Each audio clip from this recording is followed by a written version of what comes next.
Hola, bienvenidos. En este video vamos a hablar sobre funciones pares e impares. Vamos a iniciar con las funciones pares. Es una función definida sobre todo R, con valores en R se llama par, si para todo punto x en los reales, f de menos x es igual a f de x. Es decir, la función vale lo mismo en x y en menos x. Entonces en estos dos puntos la función va a valer lo mismo. La función como que no ve el signo.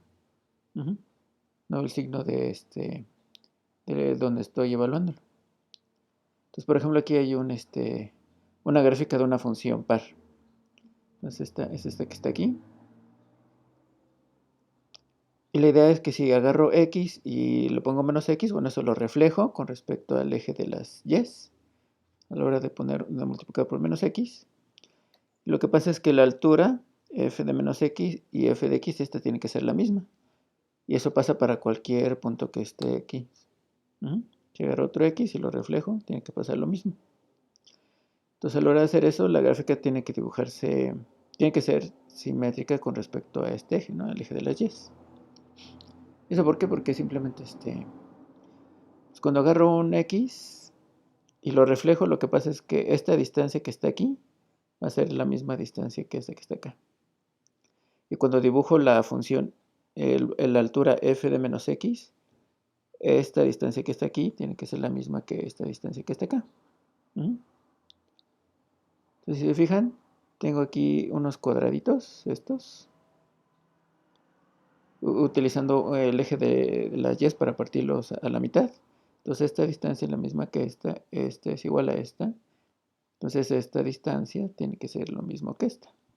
Entonces estos puntos que están aquí, estas distancias tienen que ser igualitas. Entonces lo que está pasando es que la gráfica de la función la gráfica de la función par tiene que ser un reflejo de solo esta parte con respecto del eje de las y's. Es decir, si solo dibujo esta parte y la reflejo con respecto a este eje, como si fuese un espejo, me va a dibujar el resto de la gráfica, ¿no? O al revés, si empiezo con esta y lo reflejo con respecto a este eje, me va a dar el otro cacho, ¿no? Y eso dibuja toda la gráfica.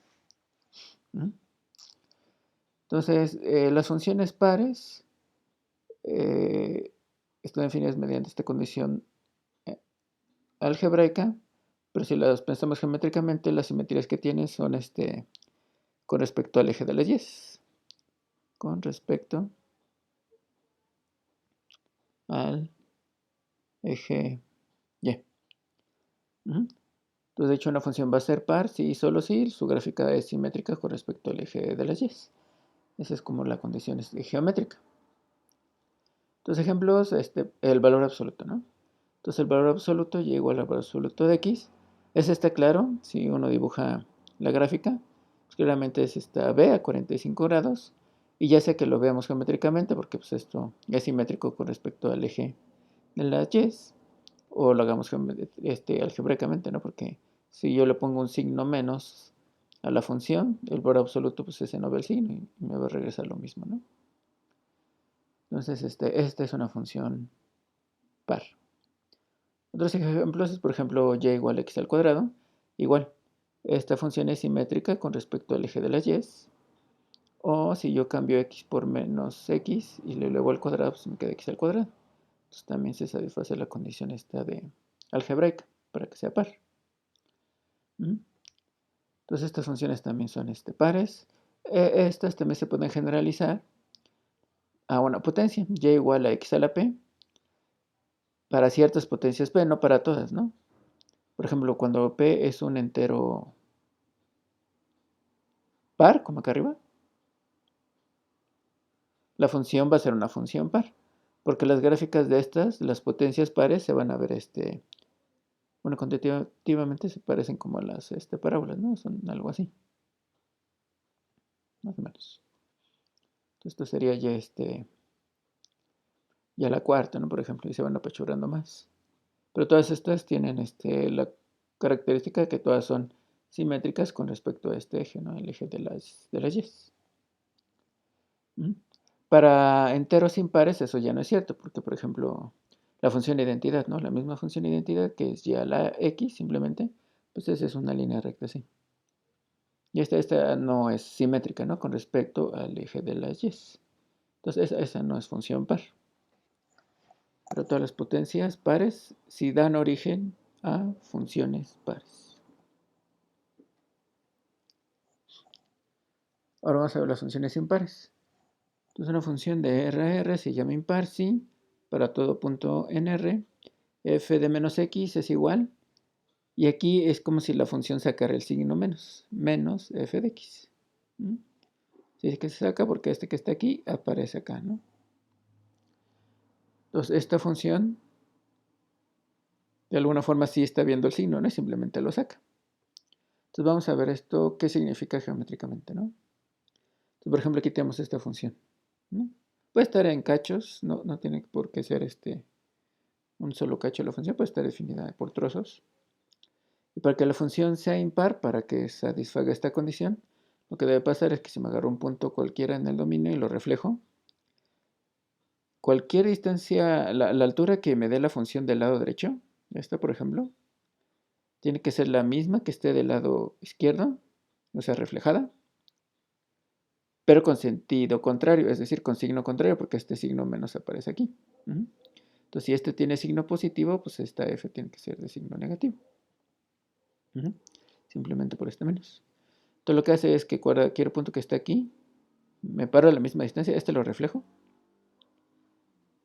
Tengo que copiar esta distancia, la tengo que copiar acá, pero si esta es positiva, esta tiene que ser negativa. Y eso pasa por cualquier punto, ¿no? Por ejemplo, si yo me agarro este punto aquí, lo tendría que reflejar. Y esta distancia que está aquí la tengo que dibujar, pero ahora hacia abajo, ¿no? Hacia abajo. Me daría este punto que está acá. Incluso estos también, ¿no? Por ejemplo, estas partes que están aquí, esta, lo reflejo, aquí quedaría el menos x, aquí agarro x, lo reflejo de menos x. Entonces toda esta distancia la pinto para abajo. Entonces esta y esta son iguales. Entonces si eso pasa para cualesquiera puntos de la gráfica, la función va a ser una función impar, ¿no? Y no importa, siempre uno empieza del lado derecho, pero puede empezar del lado izquierdo, ¿no? Ahora mismo agarro el punto del lado izquierdo, lo paso multiplicando con el signo menos.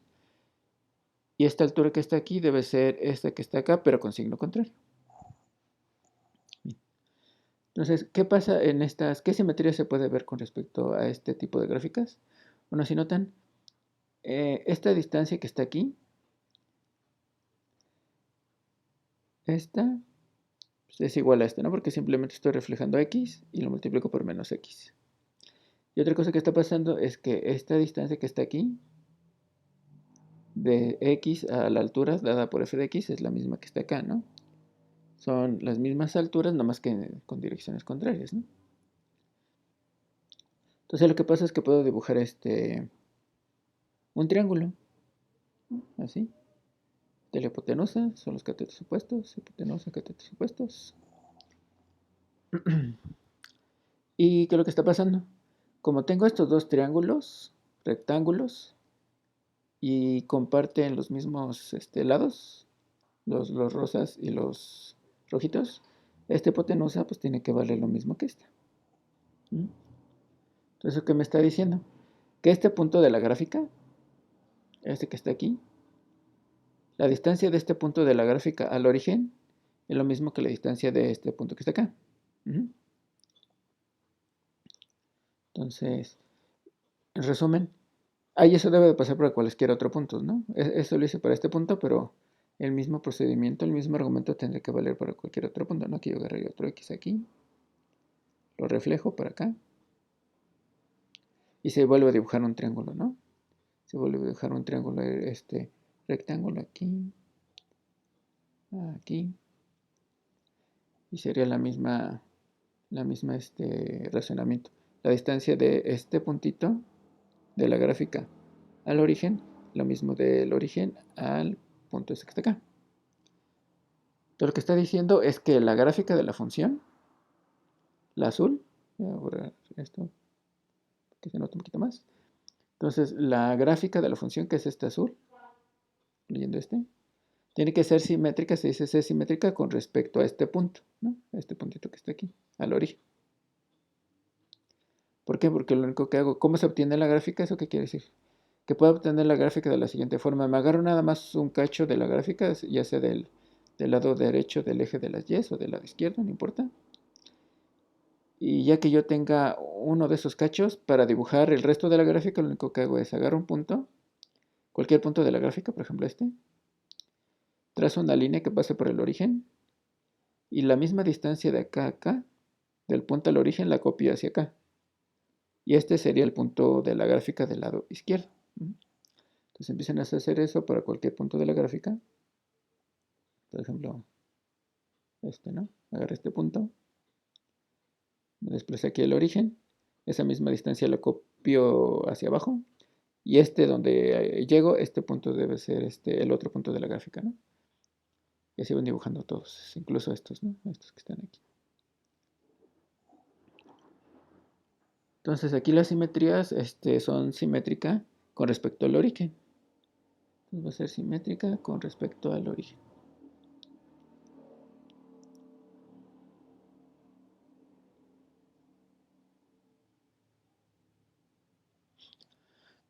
Entonces una gráfica va a ser impar si solo si su gráfica es simétrica con respecto al origen, ¿no?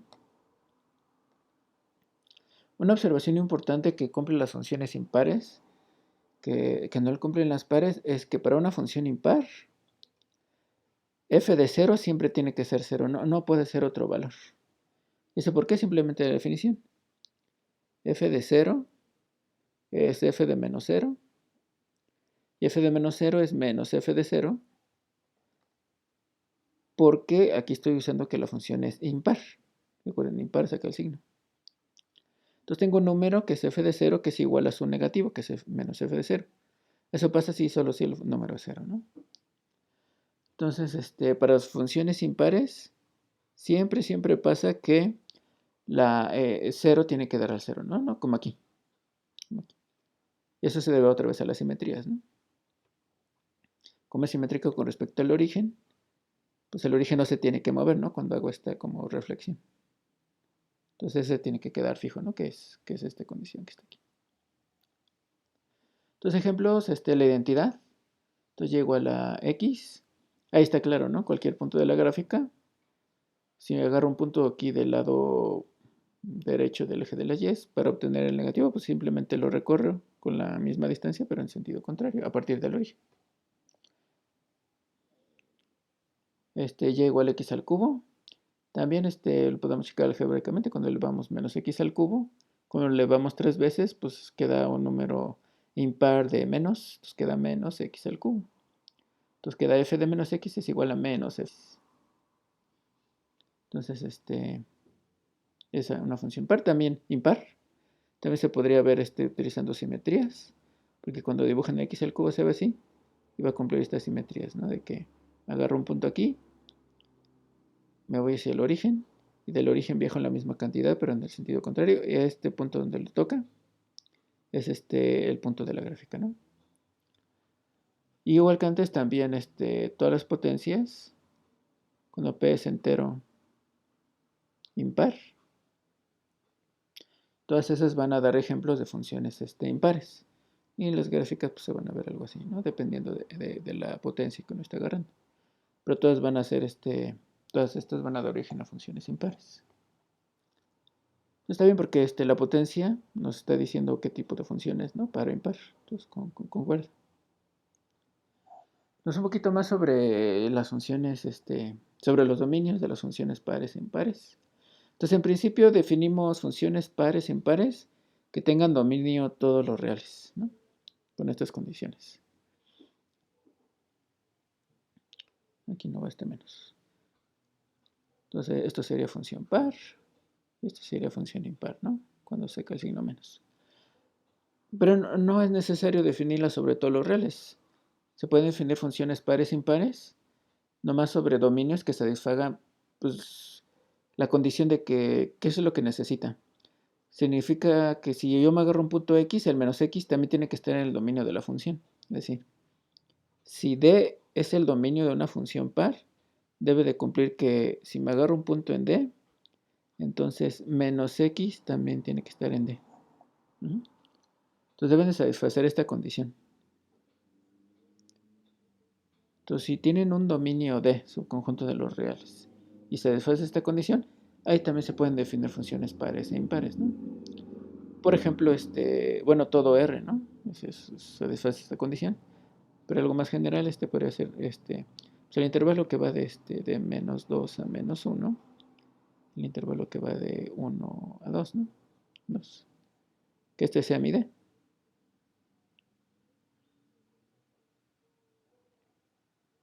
Si este es el D, ese va a satisfacer la condición de que cuando agarro un punto en D, multiplicando por un menos, sigue estando en D, ¿no?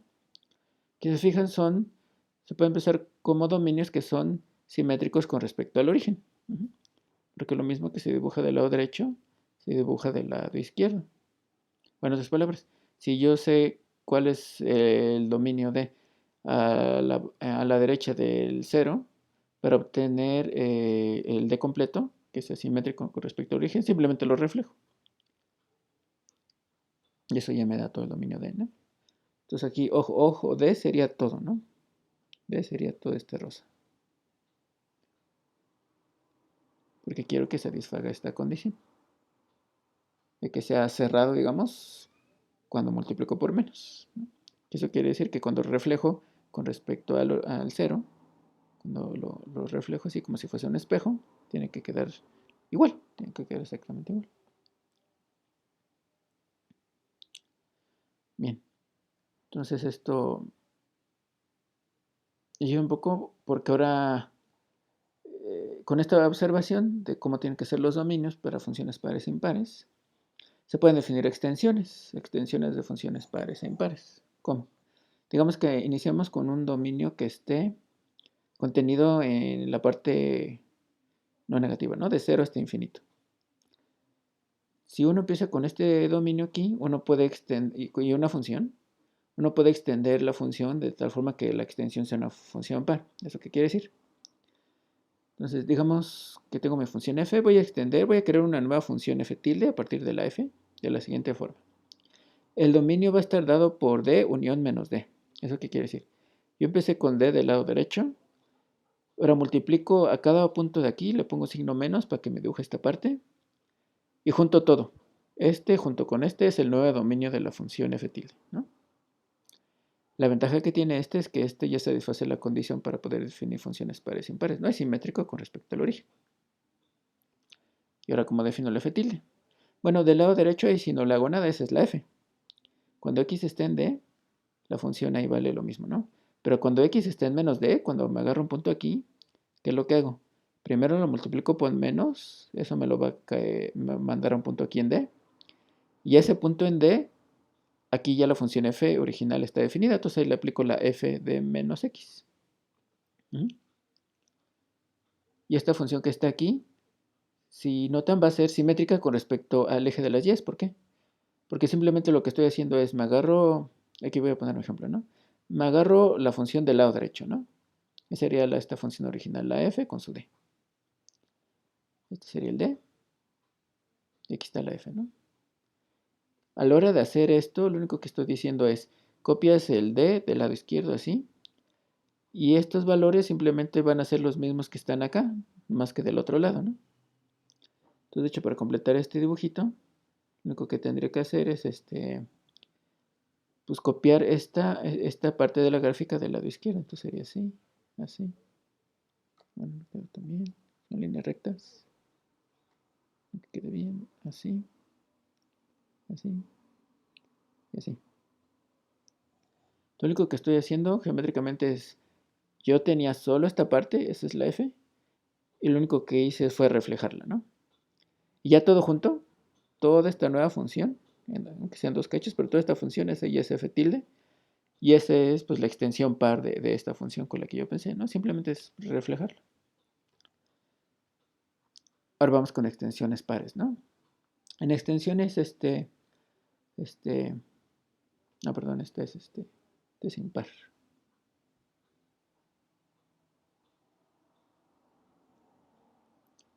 Par, sí. En extensiones impares, la única petición que hay que hacer, bueno, la única condición que hay que pedirle es que si el 0 está originalmente en mi dominio D, f de 0 tiene que ser 0, porque acuérdense, esta es una condición necesaria para las funciones impares. Entonces, este proceso de extensión se puede aplicar para obtener funciones impares siempre y cuando se pase esta condición, siempre y cuando el dominio contenga el 0, ¿no? Y es muy parecido. Me inicio con una función f definida en D. La extiendo a una función f tilde que va a estar definida en D unión menos D. Y hago lo mismo, ¿no? En D la función vale igual, pero en menos D, ¿qué es lo que hago? Si me agarro un punto en menos D, cuando lo aplico menos va a caer en la parte positiva. Y ahí le aplico f de menos x, le aplico pero le pongo signo menos para que la función sea impar. ¿Eso qué quiere decir? Pues geométricamente lo que va a pasar es que me agarro un punto aquí en x, lo pongo aquí en menos x, no pasa más, aquí está en x, lo pongo aquí en menos x, entonces esta altura que está aquí tiene que ser esta, pero con signo contrario. Y si recuerdan que las funciones impares son las simétricas con respecto al origen, lo único que hago es completar esta gráfica, pero aquí abajo usando las simetrías. Entonces tendría que verse algo así. Entonces este que está aquí, este ya sería f tilde, juntando todo, ¿no? El dominio sería este cacho, y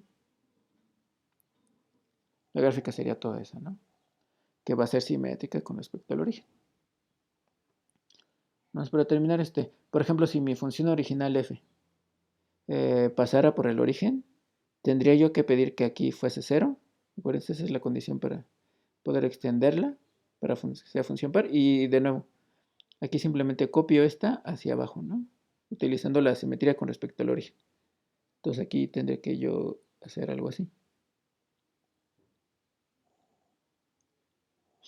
Entonces esta función, este cacho que está aquí, es el mismo que está acá, nomás que está reflejado con respecto al origen, ¿no?